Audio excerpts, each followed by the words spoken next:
G'day guys, going to do a Gold Monster teardown for an upgrade. But first of all, I'm going to shut my door to my workshop.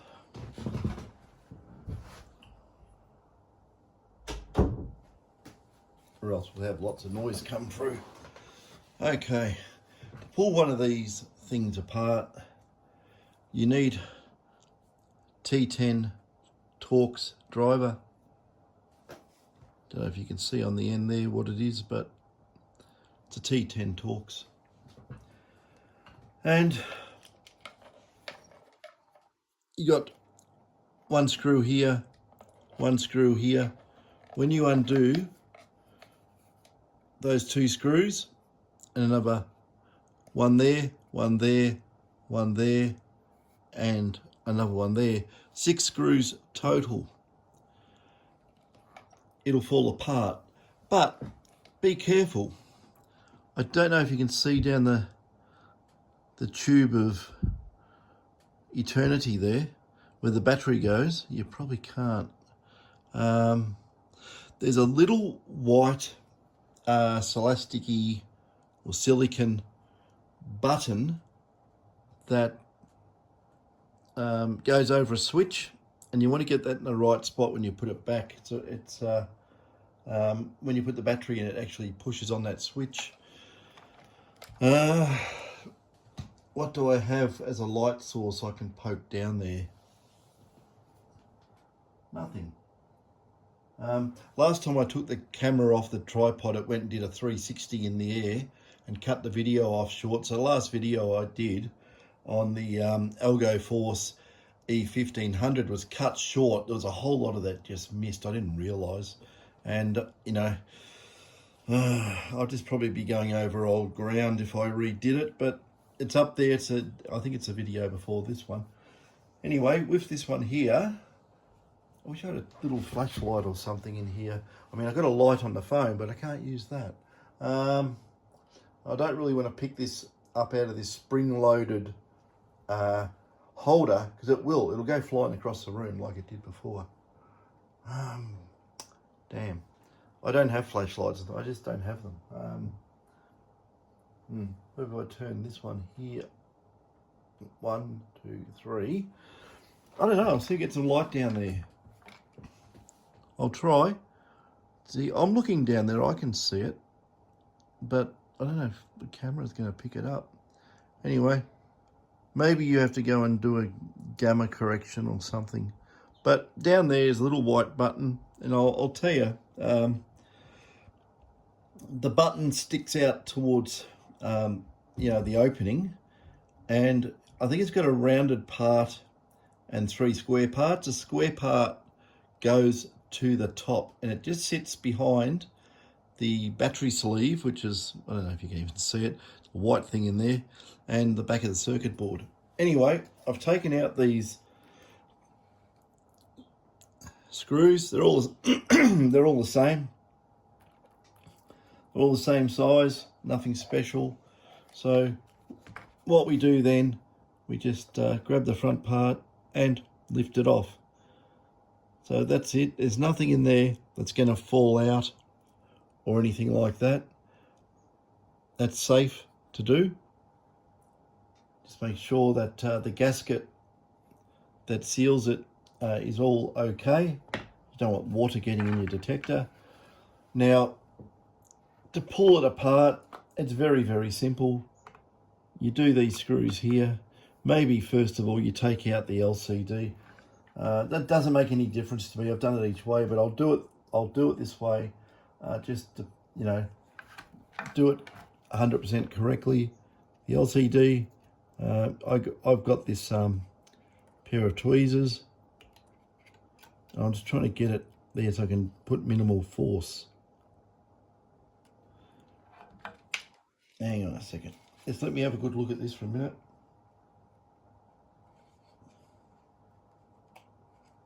Okay, there we go. I had to get my eyeballs right in there, but this little grey thing here, the grey bit, it just comes out that direction. It only comes out about 2 millimeters. Don't go and force it further back, it'll break, because it's got little clips, it holds on.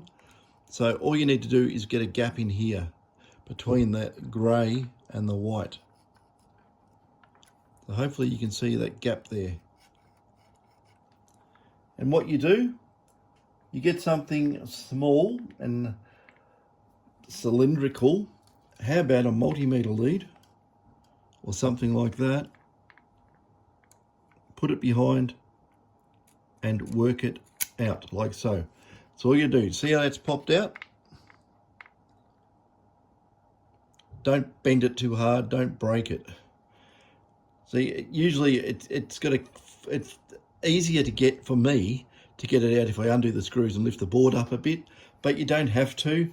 I just did that way because if you got the board loose and you're trying to, you know, flip this grey plastic in that direction, what you do is you ease it. You do a little bit that side, don't do what I'm doing and rest it up against the LCD display here and put pressure, because you'll chip the glass and then all the liquid will leak out. So just a little bit that way, a little bit, move it like a 1/8 of a millimeter, right? You know, a few thou of an inch, until it just clips out and you see a consistent gap, and then this will move and pull out. Don't wreck it, because it has fingers on there which go in there, it's conductive. If you wreck it, the display won't work. Anyway, let's do this. All these screws are the same size, by the way.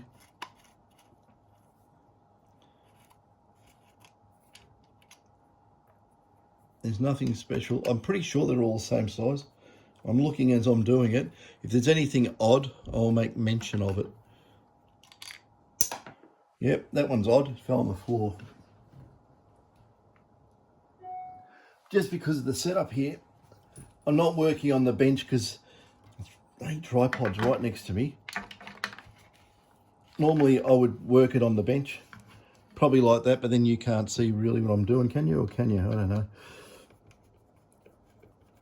And make sure to catch that white plastic cover, because it's going to fall out as well on the back.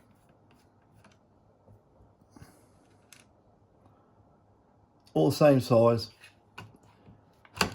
Now, to know what screws you've taken out, there are other holes on this, like there. It was probably the only one you could really mess up. But the ones where the screw came out of have got little white circles around them. So even here, this one here's got a little insert in there. And anyway, that's that. Now what happens here, I can probably grab it by the LCD, doesn't make much difference. That's why you want to pull that ribbon cable out, and around we go. And just as I said, this thing has come undone and gone elsewhere. See, it's got a little bit on it. See that? That actually points down. So on the back of the board, when it goes back in, as far as I remember, it goes like so. But what you do is you put the board, when you put it back together, and there's the button. See the button there? There it is. That's the button. When you put it back together, you have the board down and you put the casing on top of it. So it basically goes like that from memory. I just want to make sure. Okay. It goes like that on the back of the board. It just sits there. So if you tip it up, it's going to fall off. Okay. So when you put the thing back together, all you do is make sure the button part just sticks out of the plastic here. So you look down the battery tube and make sure it's there. So it's very, very simple to pull apart. There's nothing really much, well, you know, have a look at the coil wires running off down there.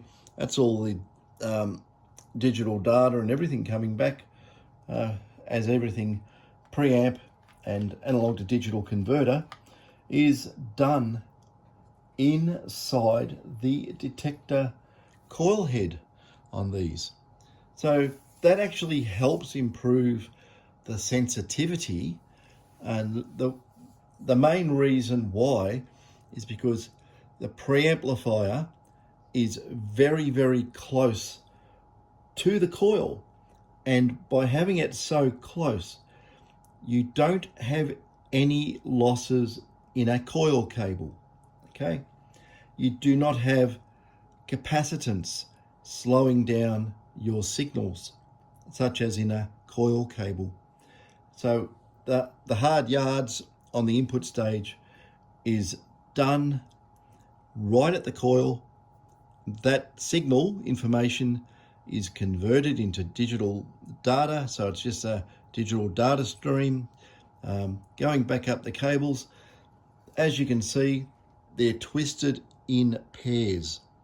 The cables are twisted in pairs. I'm not sure in the actual coil cable if they're twisted in pairs. I suspect they are. And by doing that, that does actually add a little bit of capacitance to the wires, but it's not like a big shielded braid around it. So I don't know. I don't know what's in the wire. I don't know if it's shielded or not. It doesn't need to be. So, you know, you got transmit going down one of those twisted pairs. You've got power going down a twisted pair, I would say. You've got digital data coming back up. So, you know, maybe there's two rails. I'm just trying to see what's twisted. But anyway, it's twisted pairs. Unless I pull the cable apart to the coil, I won't be able to tell you if it's all iggly-piggly through there or twisted together. I would say it's twisted. It's all twisted pairs. It's a thick cable. It's just round. I'm just touching it at the moment. So in that regard, I don't know. So that's pretty standard. Now I've got to go and do some upgrading on this little board. Little tricks of the trade. And this should be a lot better. I've done a few of these now, and the feedback is that the detector behaves a lot better. So that's what we're doing on this one, and hopefully it proves a point that it's a lot better. So anyway, that's just a short video how to pull this apart if you want to pull it apart. Unless you're doing anything particular to it, you know, I don't know why. We could go over some of the components in here, but most of the hard work on this detector is done in the head, on the coil head, and you know, if you pull that apart, you'll destroy it because it's got 4 internal locking posts with glue down them, so you can't really pull it apart. You have to drill it out, and not a good thing for your coil. And then you got to break the glue on the outside on the circumference of the coil. You got to break all the glue there. Yeah, not good. So you know, I think it boils down to leaving the head unit alone, and I mean the coil head unit, not this head unit. The coil unit, we'll call it. But yeah, if you have a look at this, doesn't look like much in it, but you know, the brains and so forth on this is under the LCD. So it's a level of, well, I'm just trying to look in there on the angle. I can see there's an IC with lots and lots of legs on it. I really haven't delved under there because I just think the LCD driver IC, which will have lots of legs on it, and the processor could all possibly be in one chip. It could, so I don't really know. So I put my spy glasses on. Yeah, it's a big chip under there. But you know, if you want to read what that chip is, you can't. Yeah, you'd have to undo all the legs here and here on the LCD display. These are through plated, and you'll probably damage the board if you tried to do it whilst trying to protect the LCD.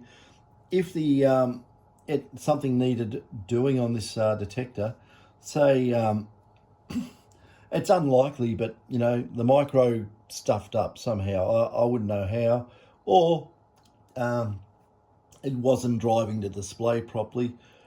The only real way to get it out, and I'm just looking at it, the only dear me,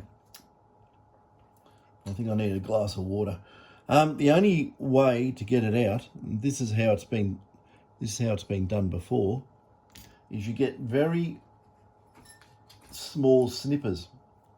Well, this is anyone doing service work on this, and you go, oh, you know, I've got to get under the LCD. But if you try and you know, unsolder the whole LCD, you're going to screw it up. You're going to wreck the board, and that. There is a way of doing it, right? And it's tedious.